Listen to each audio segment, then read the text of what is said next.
भारत की धरती पर अनेक ऐसे महापुरुषों ने जन्म लिया जिन्होंने अपने व्यवहार, आचरण व कर्तव्य से न सिर्फ देश का मान सम्मान बढ़ाया है, बल्कि अपनी आगे आने वाली पीढ़ियों में भी ऐसी मिसाल पेश की जो हमेशा के लिए हमारे लिए प्रेरणा स्रोत बनी रहेगी।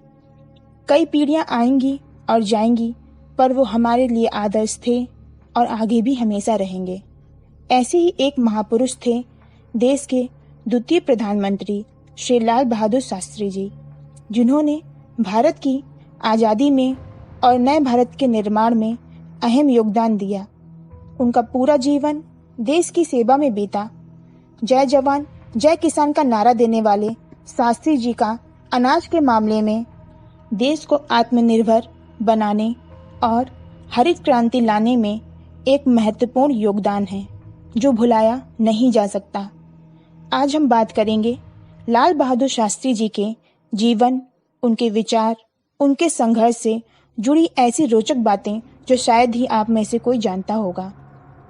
सादगी उनके व्यक्तित्व का एकमात्र पक्ष थी।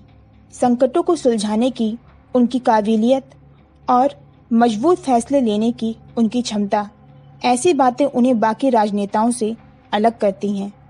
1965 में भारत पाकिस्तान युद्ध में उनके द्वारा दिया गया नारा जय जवान जय किसान देश का राष्ट्रीय नारा बन गया, जो उनके मजबूत इरादों को बखूबी दर्शाता है।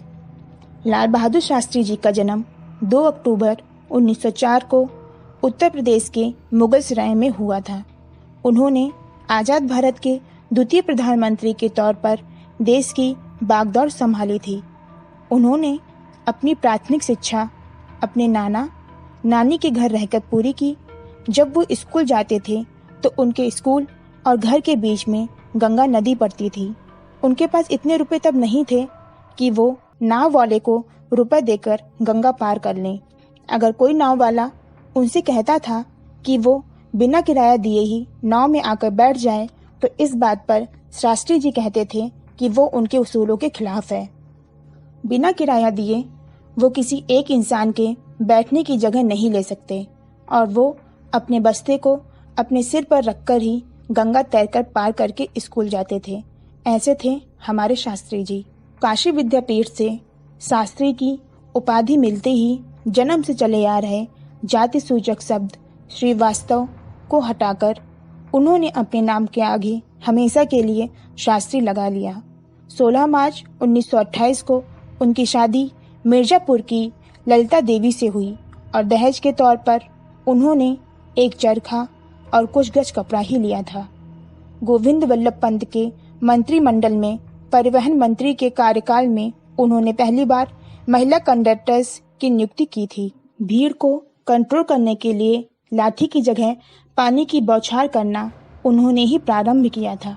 बहुत कम लोग ही जानते हैं कि परिवहन में महिलाओं के लिए जो आरक्षित सीट रहती है, उसकी शुरुआत शास्त्री जी ने ही की थी।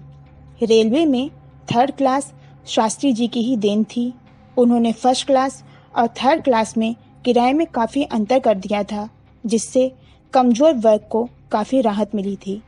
एक रेल दुर्घटना के बाद उन्होंने अपने पद से 1956 में इस्तीफा दे दिया था।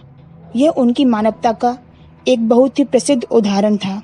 शास्त्री जी में नैतिकता इस हद तक कूट कर भरी थी कि एक बार जेल से उनको बीमार बेटी से मिलने के लिए 15 दिन की पैरोल पर छोड़ा गया, लेकिन बीच में वह चल बसी तो शास्त्री जी ने वह अवधि पूरी होने से पहले ही जेल वापस आ गए। शास्त्री जी की मृत्यु आज तक एक रहस्य बनी हुई है।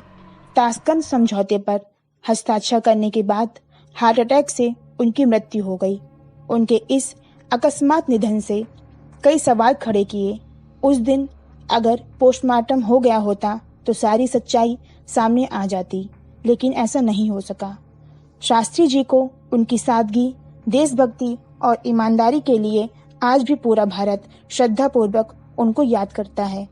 उनके मरणोपरांत वर्ष 1966 में भारत रत्न से भी उनको सम्मानित किया गया था। तो फ्रेंड्स, ये थी आज की वीडियो।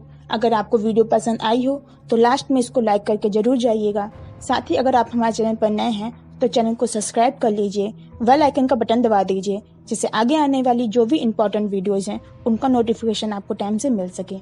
मिलते हैं अगली वीडियो में, तब तक अपना ख्याल रखिए, खुश रहिए। Thank you.